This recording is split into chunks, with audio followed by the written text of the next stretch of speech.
चलो आगे देखो, हम सब क्या पढ़े जी? आज हम लोग पढ़ेंगे नया चैप्टर, अवकल समीकरण, डिफरेंशियल इक्वेशन। ठीक, देखो समझो बड़े ध्यान से, होता क्या है। अवकल समीकरण पढ़ने से पहले हमको कुछ क्या जी, छोटी छोटी चीजों पर जानकारी होना चाहिए। पहला होता है रैखिक समीकरण। क्या होता है? रैखिक समीकरण। एक क्या होता है? Linear equation. एक ऐसा समीकरण इसमें चर राशि घात कितनी हो, मैक्सिमम एक हो, उसको हम लोग क्या बोलते हैं? रैखिक समीकरण। ठीक, तुम्हारे पहले इसको लिखता हूं। ये क्या होता है? एक ऐसा समीकरण, एक ऐसा समीकरण जिसमें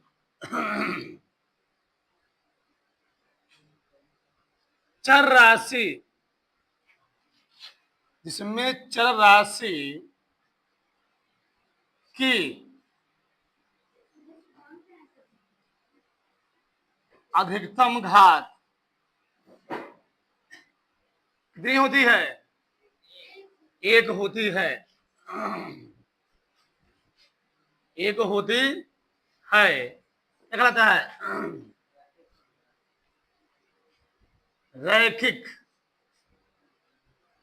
समीकरण कहलाता है। ध्यान रखना, प्रश्नोत्तर समीकरण किसे कहते हैं? जब चर और अचर के बीच प्लस माइनस गुणा भाग आदि का चिन्ह का प्रयोग करके हम लोग उसको बराबर साइन करें, प्रदर्शित करें, उसको हम लोग कहते क्या है? समीकरण। तो जब समीकरण में चर राशि घात, चर राशि क्या होती है? एक्स वाई जेड सब क्या होती है? चर राशियां होती हैं। 1 2 3 4 5 जो अंक होते क्या होते हैं? अचर होती हैं। तो एक ऐसा समीकरण में चर राशि एक्स वाई जेड की घात कितनी हो? अधिकतम एक हो, उसको हम लोग क्या बोलते हैं? रैखिक समीकरण। और रैखिक समीकरण जो व्यापक रूप होता है, व्यापक समीकरण होता है a x plus b y plus c बराबर 0। यहां भी एक्स की घात एक है, वाई की घात कितनी है? एक ही है। समझ में आई? अगला क्या होता है? द्विघात समीकरण। ये क्या होता है? पूरा वही है, एक ऐसा समीकरण चर राशि की अधिकतम कितनी हो? 2 हो। एक ऐसा समीकरण जिसमें जिसमें चर राशि की अधिकतम घात 2 होती है, 2 होती है, द्विघात समीकरण कहलाता है। द्विघात समीकरण कहलाता है, कहलाता है। द्विघात समीकरण जो व्यापक रूप होता है वो होता है a x square plus b x plus c बराबर 0। इसको हमने पढ़ा था 9th में, इसको पढ़ा 10वीं में। द्विघात समीकरण वो चैप्टर है। फिर हम लोग क्या पढ़ेंगे अगला? अवकल समीकरण। कहां पढ़ते हैं? हाँ, चलो दोनों समझ में आया ना? हाँ, वहां भी है रैखिक समीकरण 11th में। ठीक, तो अगला क्या है? अवकल समीकरण। ये क्या होता है? समझ ध्यान से। एक ऐसा समीकरण जिसमें एक स्वतंत्र चर राशि के साथ आश्रित चर राशि क्या अवकलज शामिल हो। मतलब एक स्वतंत्र चर राशि, स्वतंत्र चर राशि क्या होता है? X Y Z. उस एक्स वाई जेड के साथ कोई आश्रित चर क्या हो?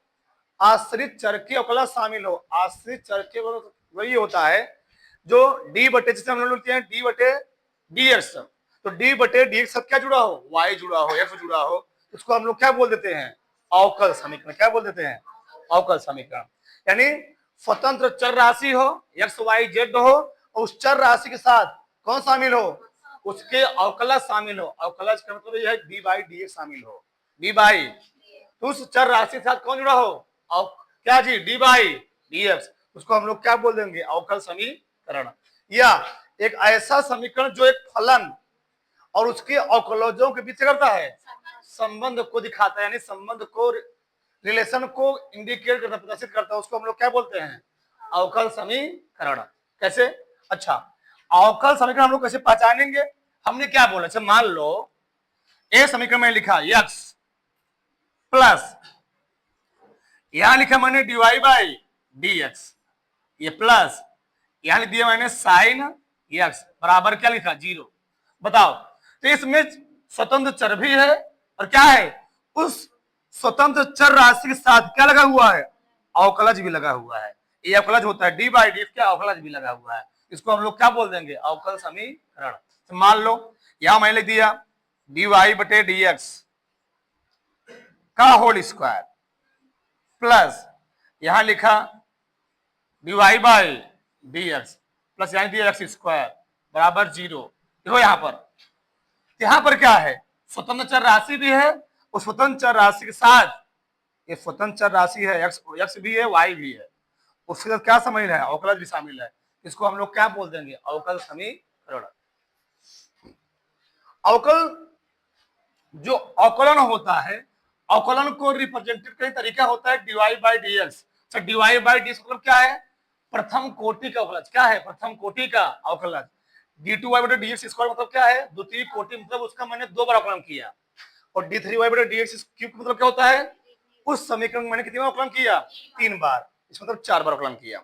इसी चीज को हम लोग dy बाई dx को हम लोग दिखाते हैं y डैश, इसको हम लोग y डबल डैश, इसको y ट्रिपल डैश, इसको y फोर डैश, या इसको हम दिखाते हैं f प्राइम x या प्राइम x। या प्राइम x मतलब यही होता है y डैश या dy by dx। f double prime x मतलब क्या होता है? हमने उस समय में कितनी बार अवकलन कर दिया? 2 बार। f ट्रिपल प्राइम x या फोर प्राइम x मतलब मैंने उसे कितने बार अवकलन कर दिया? 4 बार। कई बार? 4 बार। समझ में आई? इतना तो बात समझ में आया। अच्छा इधर देखो, भाई बहुत ध्यान समझना, d2y बटे dx प्लस dq बटे dx स्क्वायर घाते 4 प्लस साइन x बराबर 0। 3 चीज समझ तो आ गया? रैखिक समीकरण, द्विघात समीकरण, अवकल समीकरण। अब हम लोग समझेंगे अगला पैटर्न। अगला पैटर्न क्या है? यहां पर किसी अवकल समीकरण में उच्चतम कोटि के अवकलज को हम लोग क्या कहते हैं? क्या है? अवकल समीकरण की कोटि कहते हैं। कोटि मतलब ऑर्डर। एक होता है घात, घात मतलब पावर, एक क्या होता है? ऑर्डर, ऑर्डर मतलब क्या होता है? कोटि। तो कोटि को हम लोग बोलते हैं ऑर्डर, ऑर्डर, ठीक। और एक होता है घात, क्या होता है? घात, पावर, पावर। तो होता क्या है? समझो ध्यान से। हमने क्या लिखा? किसी अवकल समीकरण में उच्चतम कोटि के अवकलज को, उच्चतम कोटि के अवकलज को अवकल समीकरण की कोटि कहते हैं। ठीक, इसका मतलब क्या है? हमने उस समीकरण में उसका मैंने अधिकतम कितनी बार अवकलन किया। जैसे इस समीकरण देखो, इस समीकरण को मैंने अधिकतम कितनी बार अवकलन किया हुआ है? 1 बार। वो कैसे मालूम चलेगा? अगर dy बाई dx लिखा गया है, इसका तो अवकलन कितनी बार हुआ? 1 बार। d2y बाई dx स्क्वायर लिखा तो अवकलन कितनी बार हुआ? 2 बार। इस समीकरण का अवकलन कितनी बार हुआ है? 1 बार। इसकी जो कोटि हो जाएगी, किसी अवकल समीकरण उच्चतम कोटि के अवकलज को हम लोग क्या बोलते हैं? कोटि कहते हैं। और उस उच्चतम कोटि के अवकलज की घात को, उच्चतम कोटि के अवकलज की घात को हम लोग क्या बोलते हैं? अवकल समीकरण की घात कहते हैं। तो कोटि क्या होता है? अधिकतम तुमने कितनी बार अवकलन किया है, अधिकतम तुमने कितनी बार अवकलन, बताओ इस समीकरण में अधिकतम कितने अवकलन हुआ है? तो कोटि इसका हो गया 1। और उस अधिकतम कोटि घात कितनी है? तो भैया इसको एक लिख सकते नहीं लिख सकते हो, इसकी घात हो गई 1। मतलब किसी को डाउट नहीं, किसी कोई समस्या? पहला चैप्टर इसी पर आधारित है, कोटि घात निकालना है, ध्यान रखना। अगला, इस समीकरण का मैंने अधिकतम कितनी बार अवकलन किया है? कितनी बार? अवकलन 1 ही बार हुआ है। अरे भैया d2y बटे dx स्क्वायर होना चाहिए। औकलन एक ही बार बस इसका वर्क कर दिया गया यहाँ पर, तो औकलन तो एक ही बार हुआ ना। dy बटे dx है, d2y बटे dx स्क्वायर नहीं है। अगर d2y बटे dx स्क्वायर होता तो कोटि कितना होता था? 2 होता। लेकिन यहाँ पर क्या लिखा? dy बाई dx होता है, कोटि 1 है। यहाँ पर क्या dy बाई dx कुछ है? नहीं है। तो कोटि कितना हो गई? कोटि तो है 1, कोटि तो है 1। उस कोटि की अधिकतम घात कितनी है? घात हो गई 2। जान जाओ, ध्यान रखो, बहुत सारा करवा देंगे। किसी को डाउट? अगला, इस समीकरण में या इस समीकरण का अधिकतम कितने बार अवकलन किया गया है?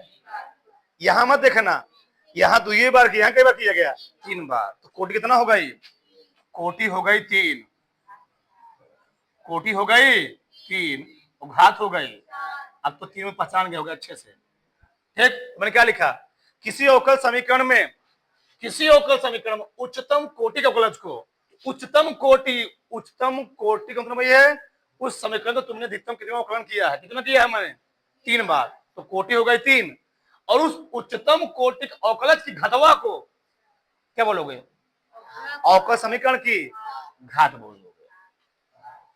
यहां तक किसी कोई डाउट? यहां तक किसी कोई संशय? बनाओ फटाक 5 मिनट जल्दी से, फिर आगे हम बात करें। बनाओ फटाक जल्दी से पूरा। आगे लिखो इधर, चलो चलो, समझ ध्यान से। ये हमको समीकरण दिया गया 10 ठो, हमको निकालना क्या है? कोटि और घात। तो देखो ध्यान से, सबका ध्यान इधर होना चाहिए, इधर उधर कोई नहीं दिखेगा। चलो बताओ, कोटि भाई निकालते हैं। कोटि बताओ, कोटि कोटि कोटि ही ना, कोटि। बताओ कोटि क्या होता है? उस समीकरण का अधिकतम कितनी बार अवकलन किया गया है? बताओ, इस समीकरण अधिकतम कितनी बार अवकलन किया गया है? 1 बार। तो कोटि कितना हो गई? 1। उस अवकलन किए गए पद का घात कितना है? 1 है। तो घात कितनी हो गई? घात हो गई 1। तो किसी कोई डाउट? किसी कोई संशय? नहीं। अगला देखो, बताओ इस समीकरण का अधिकतम कितनी बार अवकलन किया गया है? तो कोटि कितना हो गया? तो उस अवकलन पद का, उस अवकलज पद का अधिकतम घात कितना है? 1। घात हो गई इस अवकल समीकरण की 1। इससे सरल तरीका धरती पर नहीं है। बताओ इस समीकरण अधिकतम कितनी बार अवकलन किया गया? 2 बार। अधिकतम अवकलन किया गया 2 बार, तो कोटि हो गई 2। और उस अवकलज किए गए पद की घात कितनी है? 3। इस अवकल समीकरण घात कितनी हो गई? 3। बताओ कितनी बार अधिकतम अवकलन किया गया? अवकलन किया गया 2 बार, तो कोटि हो गई 2, और घात कितनी हो जाएगी? उस अवकलज पद की घात कितनी है अधिकतम? 3 है। इस अवकलज पद की इस अधिकतम कोटि से दिया गया है फंसाने के लिए। चलो अगला, इसका अधिकतम कितने अवकलन किया गया? 2 बार। कोटि हो गई 2।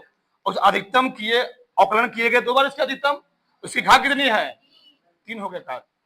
बताओ इसका अधिकतम कितने अवकलन किया गया है? 4 बार। तो कोटि कितना हो गया?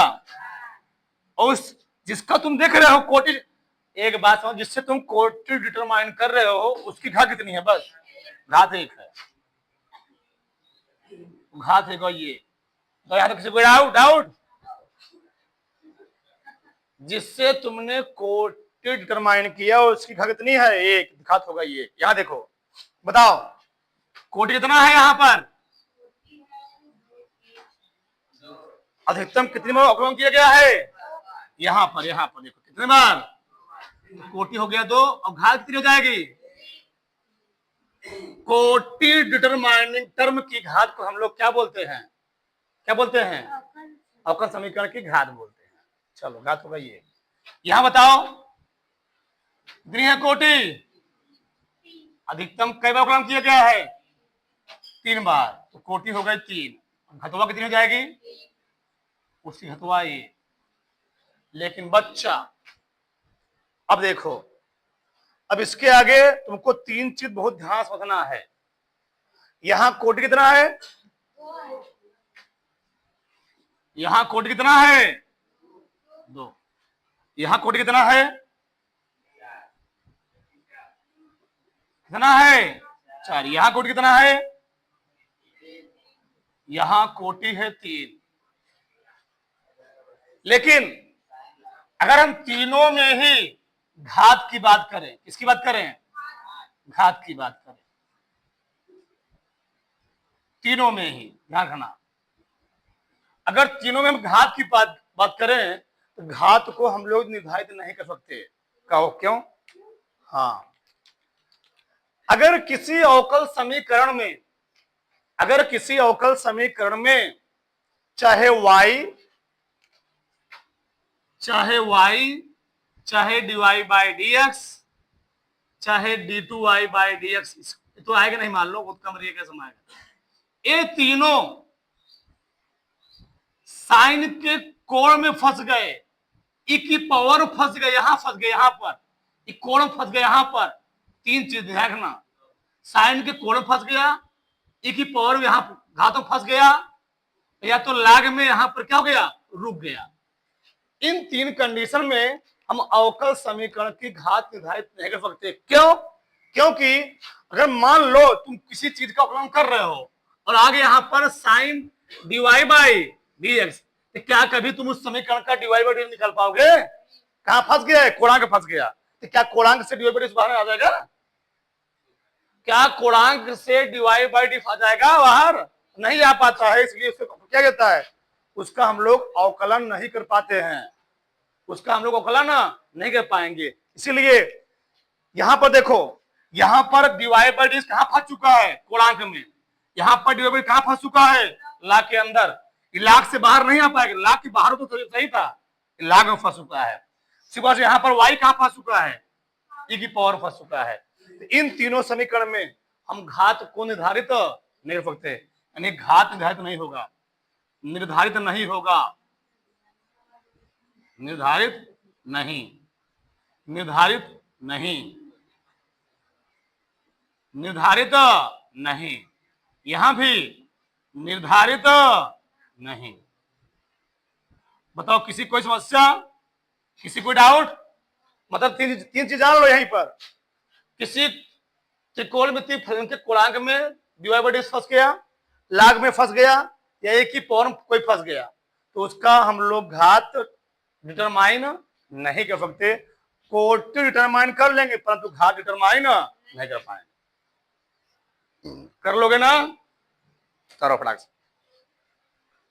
पहला प्रश्न जो वहां जानो खत्म हो जाएगा, अभी पूरा है। करो फटाक पूरा एक चीज।